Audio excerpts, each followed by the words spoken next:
So I'm not sure if you're familiar. I seem to mention this every other word. Is I'm from the Soviet Union and I'm Russian.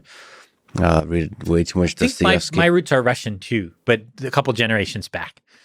Well, it's probably in there somewhere. So maybe we can pull at that thread a little bit of the existential dread that we all feel. You mentioned that I think somewhere in the conversation you mentioned that you don't really pretty much like dying. I forget in which context. It might have been a reinforcement learning perspective. I don't know. I know, you know what it was? It was in teaching my kids to drive. That's how you face your mortality. Yes.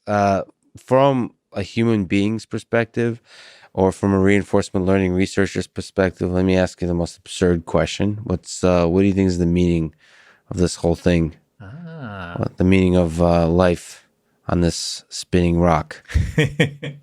I mean, I think reinforcement learning researchers maybe think about this from a science perspective more often than a lot of other people, right? As a supervised learning person, you're probably not thinking about the sweep of a lifetime, but reinforcement learning agents are having little lifetimes, little weird little lifetimes, and it's hard not to project yourself into their world sometimes. But, as far as the meaning of life, so when I turned 42, you may know from that is a book I read, the Hitchhiker's Guide to the Galaxy, that is the meaning of life. So when I turned 42, I had a meaning of life party Mm-hmm. where I invited people over and everyone shared their meaning of life. We had slides made up, and so Mm-hmm. we all sat down and did a slide presentation to each other about the meaning of life. And It's great. mine was balance. I think that life is balance. And so the activity at the party, for a 42-year-old, maybe this is a little bit non-standard, but I found all the little toys and devices that I had where you had to balance on them. You had to like stand on it and balance, or a pogo stick I brought, a rip stick, which is like a weird two-wheeled skateboard. Mm-hmm. I got a unicycle, but I Ooh, didn't know how to do it. I now can do it. I would love watching you try in Yeah, those I'll early send you a days. video. I'm not great, but I managed.